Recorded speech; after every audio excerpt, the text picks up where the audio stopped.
Hello everyone, welcome to GK exam Path. हम घटना चक्र पूर्वावलोकन में प्राचीन भारत का इतिहास कर रहे हैं और आज का टॉपिक है शैव धर्म और भागवत धर्म। इस सीरीज की आज ये क्लास नंबर 6। इससे पहले हम 5 क्लासें कंप्लीट कर चुके हैं। अगर आपने वो क्लासें नहीं देखी हैं तो आप चैनल पर जाकर आपको प्ले लिस्ट मिल जाएगी, तो आप वहाँ से ये क्लासें देख सकते हैं।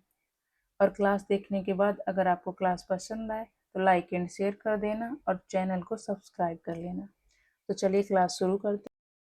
हमारा टॉपिक है शैव तथा भागवत धर्म। नोट्स देख लेते हैं। भागवत धर्म से वैष्णव धर्म का विकास हुआ। परंपरा अनुसार इसके प्रवर्तक वृषणी सात्वत वंशी कृष्ण थे। छांदोग्य उपनिषद और तैत्तिरीय आरण्यक में उन्हें देवकी पुत्र कहा गया। इन्हें घोर अंगिरस का शिष्य बताया गया है। कृष्ण के अनुयायी उन्हें भगवत पूज्य कहते थे। इस कारण उनके द्वारा प्रवर्तित धर्म की संज्ञा भागवत हो गई। ऋग्वेद में विष्णु को त्रिविक्रम, 3 पदों से पृथ्वी और स्वर्ग को नापने वाला व्यापक गामी देवता के रूप में वर्णित किया गया है। उत्तर वैदिक काल के प्रमुख देवता प्रजापति, रुद्र, विष्णु आदि थे। विष्णु को लोग पालक एवं रक्षक मानने लगे। विष्णु पुराण में वासुदेव को विष्णु का एक नाम बताया गया। इस प्रकार जब कृष्ण विष्णु का तादात्म्य नारायण से स्थापित हुआ, तब वैष्णव धर्म की एक संज्ञा पांचरात्र धर्म हो गया। वासुदेव की पूजा का उल्लेख महर्षि पाणिनि ने किया है। उन्होंने वासुदेव के उपासकों को वासुदेवक कहा है। भागवत धर्म प्रारंभ में मथुरा एवं उसके आसपास के क्षेत्रों में प्रचलित था। यूनानी राजदूत मेगास्थनीज के अनुसार सूरसेन मथुरा के लोग हेराक्लीज के उपासक थे। हेराक्लीज से तात्पर्य है वासुदेव कृष्ण से है। मथुरा से इस धर्म का प्रसार धीरे धीरे भारत के अन्य भागों में हुआ। भागवत धर्म से संबंध प्रथम उपलब्ध प्रस्तर स्मारक विदिशा बेस नगर का गरुड़ स्तंभ है। इससे पता चलता है कि तक्षशिला के एवं शासक एंटियालकिड्स का राजदूत हेलियोडोरस ने भागवत धर्म ग्रहण किया तथा इस स्तंभ की स्थापना करवाई। इस पर उत्कीर्ण लेख में हेलियोडोरस को भागवत तथा वासुदेव को देव देवस अर्थात देवताओं का देवता कहा गया। अगाथोकलीज के सिक्कों पर सबसे पहले भागवत धर्म के चिन्ह मिलते हैं। महाक्षत्रप षोडशकालीन मोरा मथुरा पाषाण लेख में पंचवीरों संकर्षण, वासुदेव, प्रद्युम्न, सांब तथा अनिरुद्ध की पाषाण प्रतिमाओं को मंदिर में स्थापित किए जाने का उल्लेख मिलता है। कुषाण शासक वासुदेव के सिक्कों पर मुख्यतः शिव का अंकन मिलता है। गुप्त नरेश वैष्णव मतानुयायी थे तथा संभवतः उन्होंने इसे अपना राजधर्म बनाया था। अधिकांश गुप्त शासक परम भागवत की उपाधि धारण करते थे। विष्णु का वाहन गरुड़ गुप्त शासकों का राज चिन्ह था। महरौली स्तंभ लेख में उल्लेख मिलता है कि चंद्र नामक राजा ने विष्णुपद नामक पहाड़ी पर विष्णु ध्वज की स्थापना करवाई थी। स्कंद गुप्त के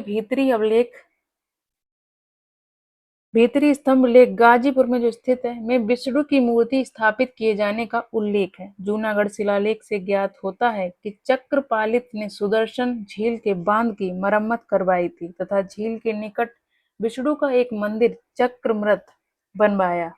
देवगढ़ की मूर्ति में विष्णु को शेषनाग की सैया पर विश्राम करते हुए दिखाया गया है। अमर सिंह ने अपने ग्रंथ अमरकोश में विष्णु के 46 नामों का वर्णन किया है।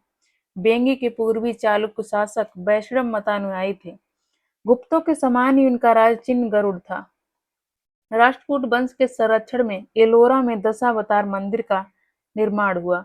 इस मंदिर में विष्णु के 10 अवतारों की कथा मूर्तियों द्वारा दर्शाई गई है। क्षेमेंद्र रचित दशावतार चरितम में विष्णु के 10 अवतारों का वर्णन मिलता है। अलवार संतों द्वारा दक्षिण भारत में वैष्णव धर्म का प्रचार प्रसार किया गया है।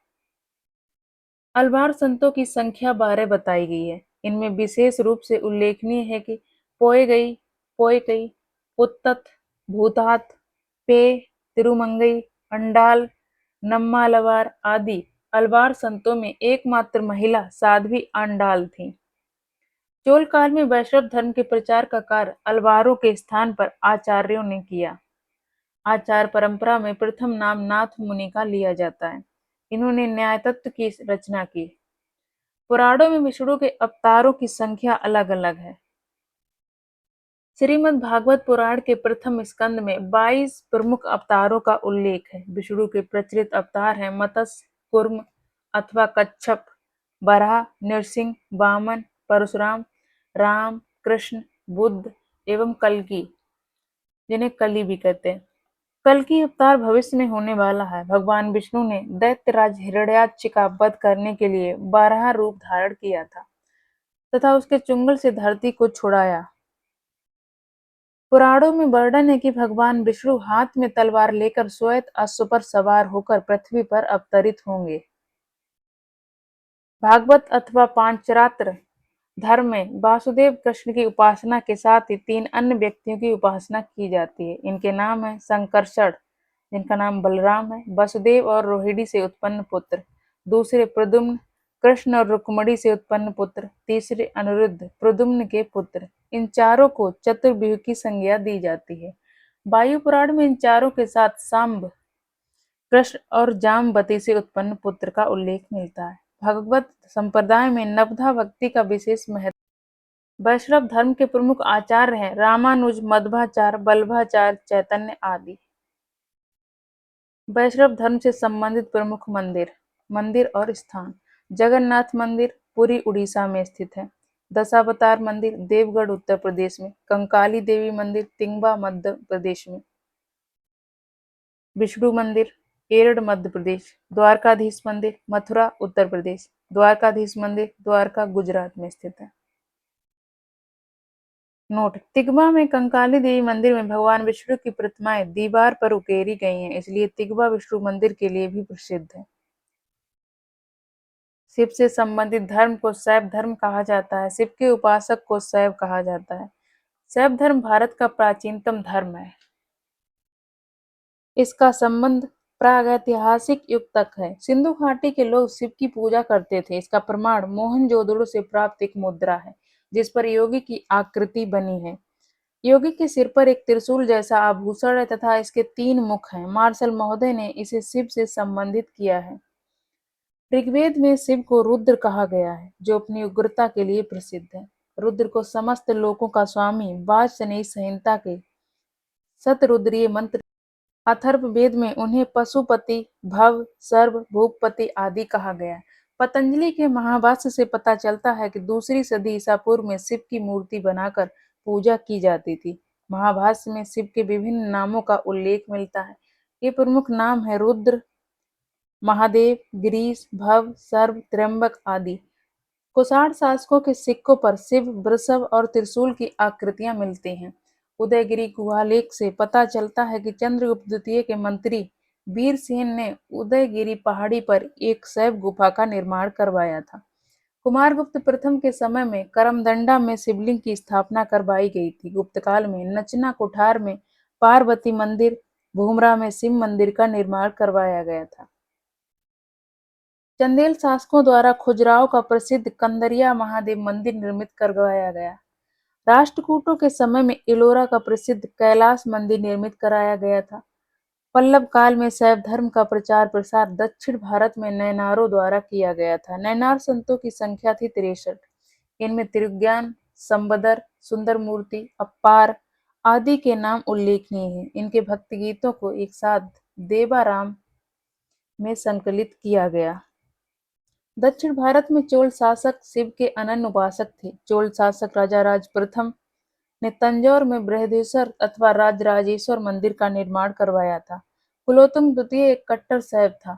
इसने चिदम्बरम के नटराज मंदिर परिसर में स्थित गोविंदराज विष्णु की पूजा बंद करा दी और प्रतिमा को हटवा दिया।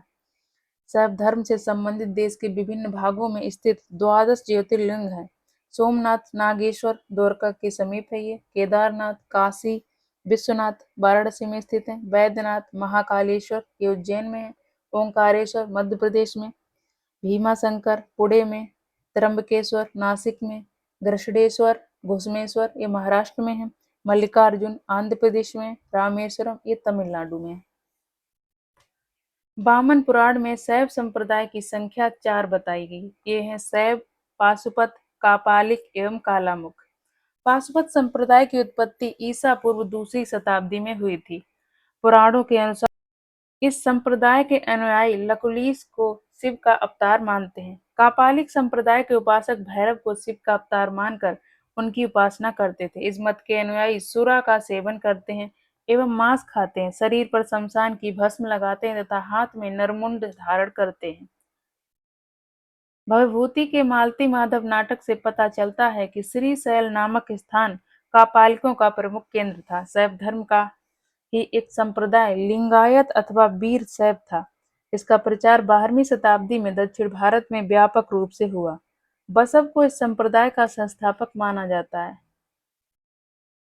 शैव धर्म का एक नया संप्रदाय कश्मीर में विकसित हुआ। ये संप्रदाय शुद्ध रूप से दार्शनिक या ज्ञान मार्गी था।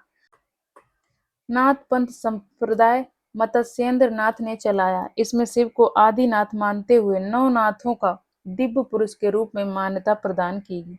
बाबा गोरखनाथ ने इस मत का अधिकाधिक प्रचार प्रसार किया।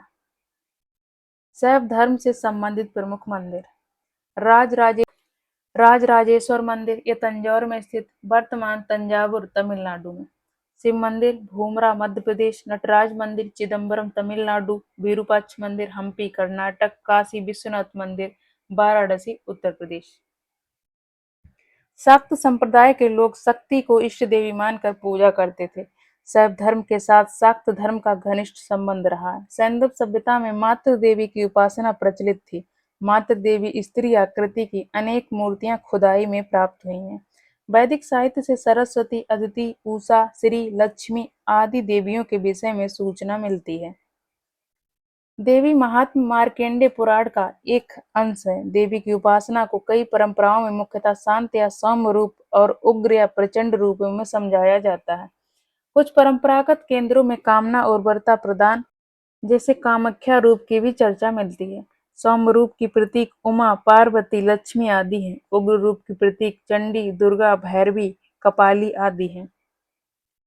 कापालिक संप्रदाय के लोग देवी के उग्र रूप की आराधना करते हैं। वैष्णो देवी का मंदिर देवी के सौम्य रूप का मंदिर है। पश्चिम बंगाल के उत्तर 24 परगना जिले में स्थित दक्षिणेश्वर काली मंदिर देवी के उग्र रूप का प्रतिनिधित्व करता है। असम का कामाख्या मंदिर देवी के काम प्रधान रूप का प्रतिनिधित्व करता है। प्रतिहार शासक महेंद्रपाल के लेखों में दुर्गा के महिषासुरमर्दिनी, कांचन देवी, अम्बा आदि नामों की स्तुति मिलती है। राष्ट्रकूट शासक अमोघवर्ष माँ लक्ष्मी का भक्त था। संजन ताम्रपत्र से ज्ञात होता है कि उसने एक बार अपने हाथ की उंगली काटकर देवी को चढ़ा दिया था।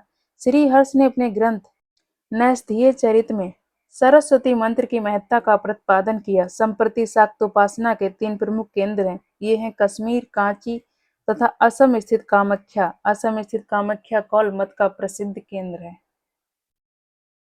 शाक्त धर्म से संबंधित प्रमुख मंदिर। वैष्णो देवी का मंदिर जम्मू और कश्मीर में।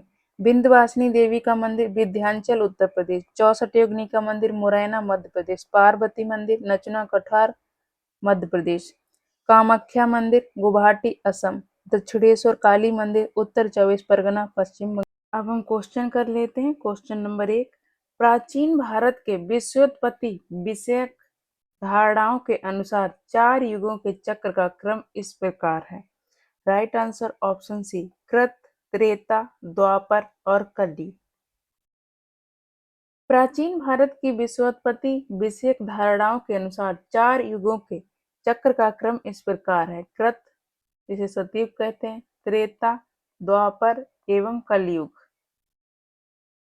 क्वेश्चन नंबर 2, निम्नलिखित में से कौन सा प्राचीन भारत में शैव संप्रदाय था? Right answer option B, Mattamayura. प्राचीन भारत में मत्तमयूर नामक शैव संप्रदाय का उल्लेख मिलता है। क्वेश्चन नंबर 3, अर्धनारीश्वर मूर्ति में आधा शिव तथा आधा पार्वती प्रतीक है। राइट आंसर ऑप्शन सी, देव और उसकी शक्ति का योग। प्राचीन काल में अर्धनारीश्वर के रूप में भी शिव की कल्पना की गई, जो पुरुष एवं प्रकृति अथवा देव और उसकी शक्ति के योग को दर्शाता है।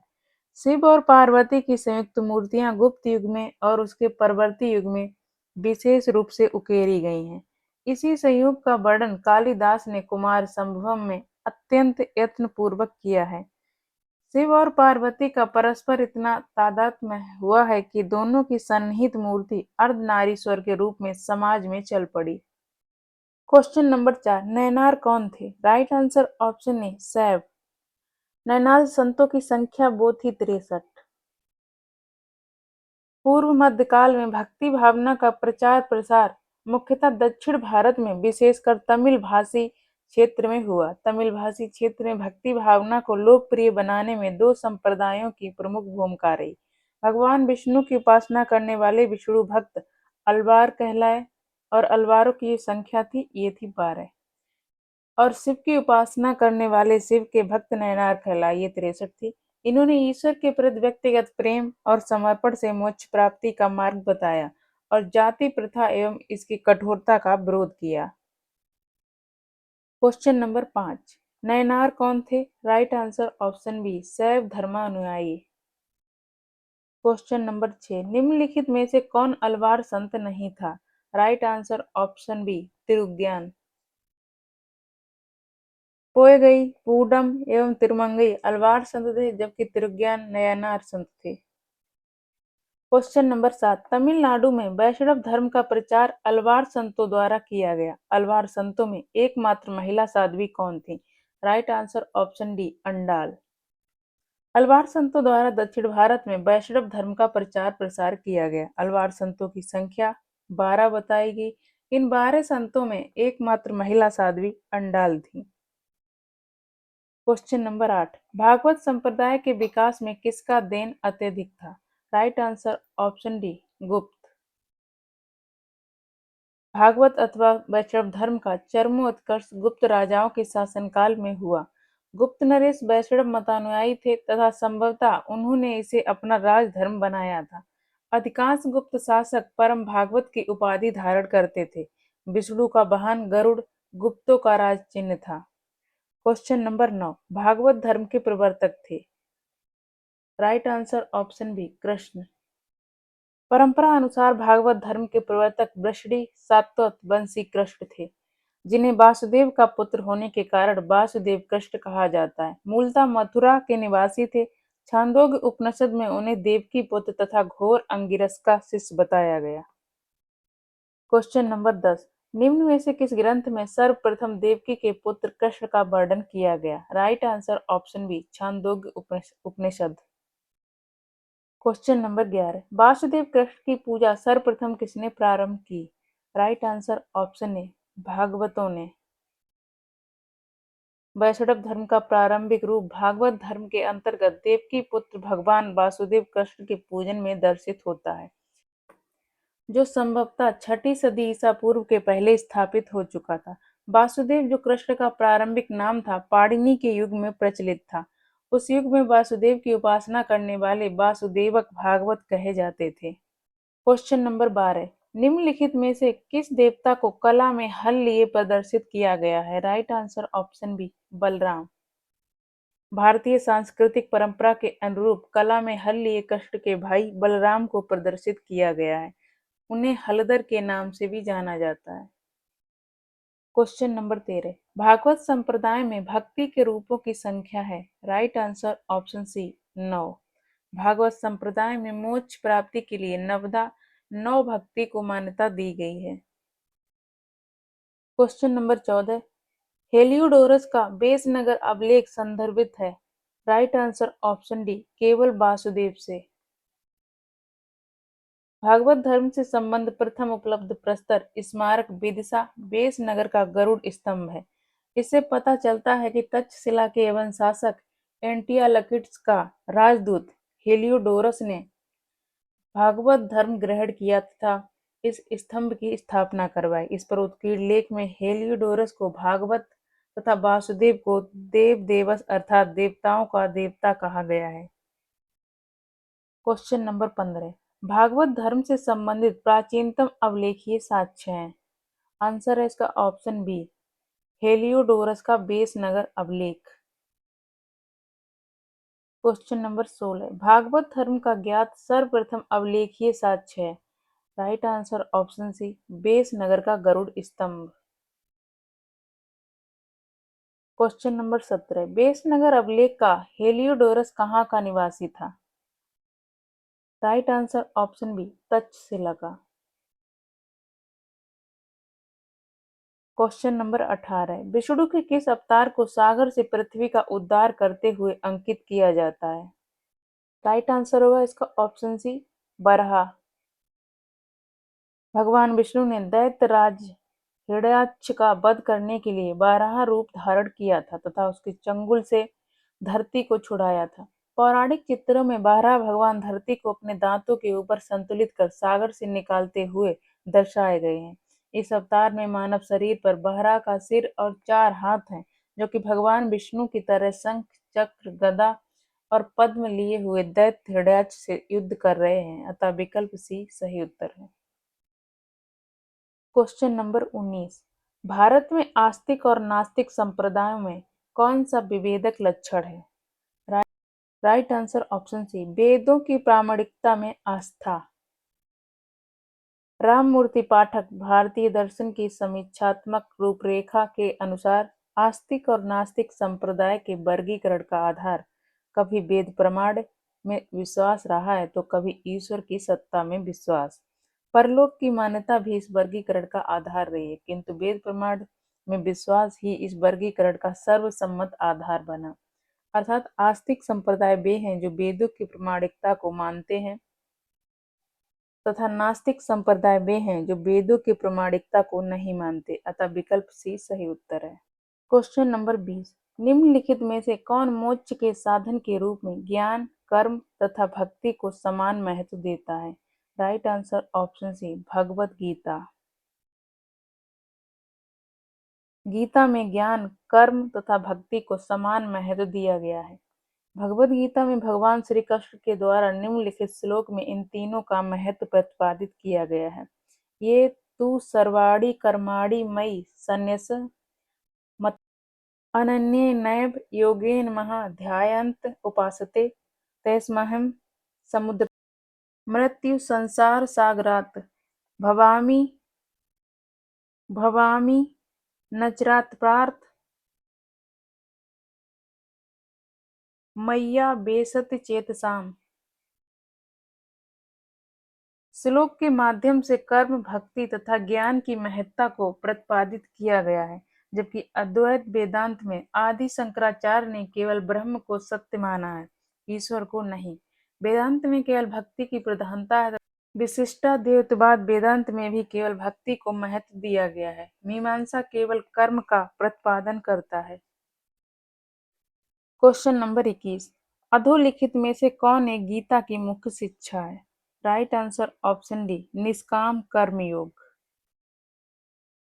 गीता का कर्मयोग निष्काम कर्मयोग है। निष्काम कर्मयोग का अर्थ है कि हम कर्म को सदैव साध्य के रूप में देखें, उसे कभी भी साधन के रूप में न ग्रहण करें। हम कर्म तो करें किंतु कर्म फल में आसक्ति न रखें। गीता के निष्काम कर्मयोग में ज्ञान, भक्ति एवं कर्म का समन्वय होता है। गीता की मुख्य शिक्षा निष्काम कर्मयोग का आदेश है। गीता स्वयं विभिन्न योग मार्गों का तुलनात्मक अध्ययन करके निष्काम कर्मयोग की श्रेष्ठता को स्वीकार करती है। आधुनिक युग में लोकमान्य तिलक, महात्मा गांधी आदि विचारकों ने कर्मयोग विशेषता निष्काम कर्मयोग को ही गीता की मुख्य शिक्षा स्वीकार किया है।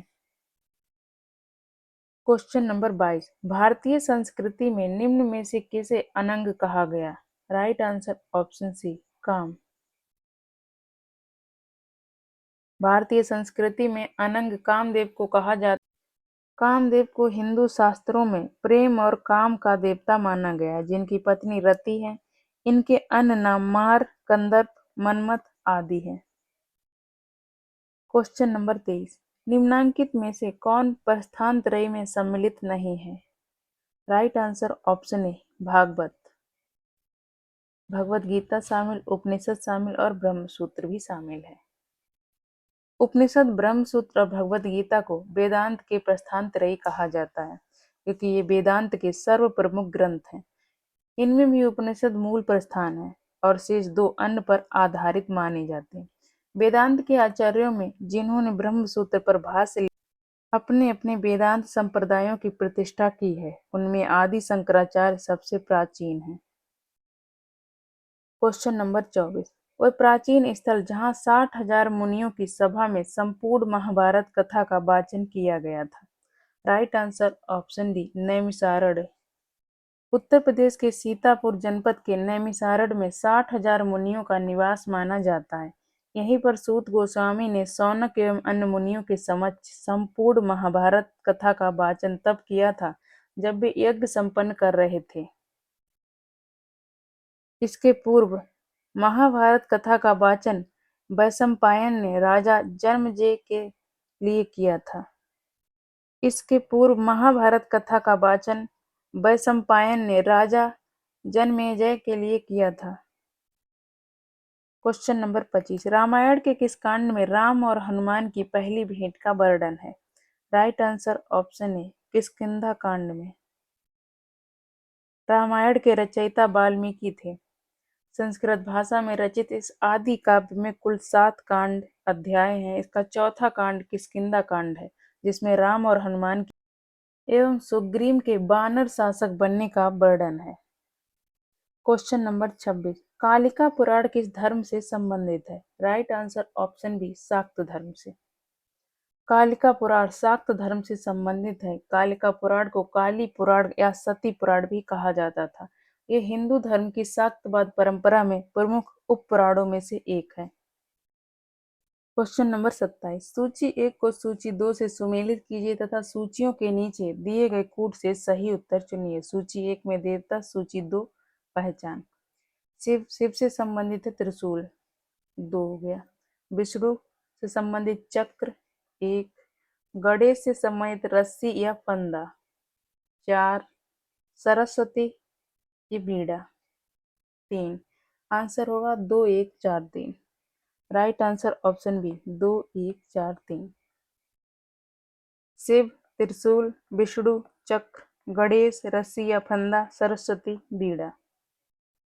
Question number 28। पुरी में रथ यात्रा किसके सम्मान में निकाली जाती है? राइट आंसर ऑप्शन सी भगवान जगन्नाथ के।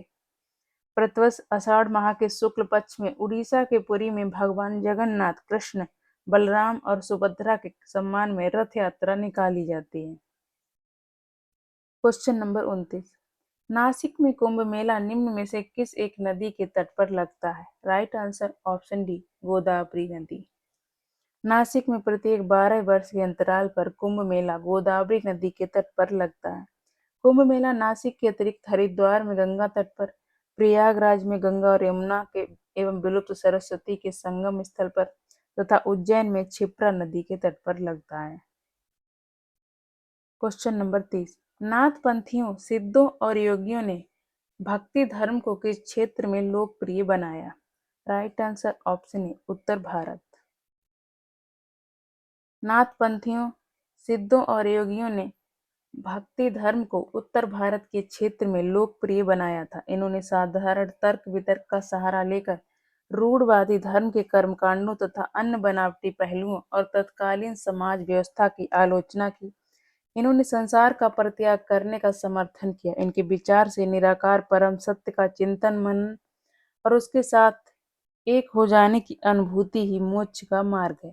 इसके लिए इन्होंने योगासन, प्राणायाम और चिंतन मनन जैसी क्रियाओं के माध्यम से मन एवं शरीर को कठोर प्रशिक्षण देने की आवश्यकता पर बल दिया। Question number 31। सूची 1 तथा सूची 2 को सुमेलित कीजिए तथा सूचियों के नीचे दिए गए कूट की सहायता से सही उत्तर चुनिए। सूची 1, सूची 2। जैन धर्म का पवित्र स्थल ये है पावापुरी में। हिंदू धर्म का पवित्र स्थल ये वाराणसी। हिंदू धर्म का पवित्र स्थल है वाराणसी। मदीना ये हो गया इस्लाम धर्म।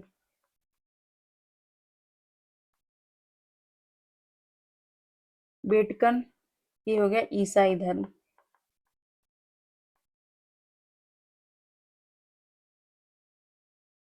सूची 1 और सूची 2। जैन धर्म का पावापुरी, हिंदू धर्म वाराणसी, इस्लाम धर्म मदीना, ईसाई धर्म वेटिकन।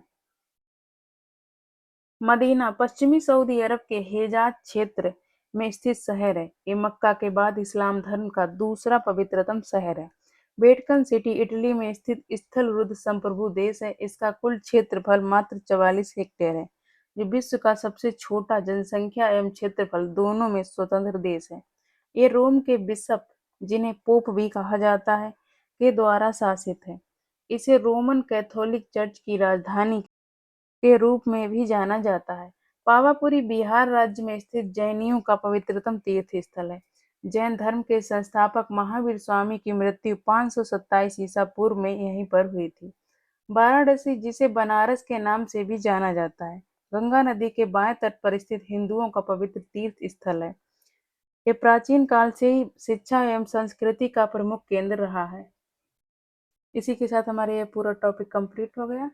तो चलिए मिलते हैं नेक्स्ट क्लास में एक नए टॉपिक के साथ। अगर क्लास पसंद आई हो तो लाइक एंड शेयर कर देना, चैनल को सब्सक्राइब कर लेना। क्लास से जुड़ने के लिए थैंक यू सो मच।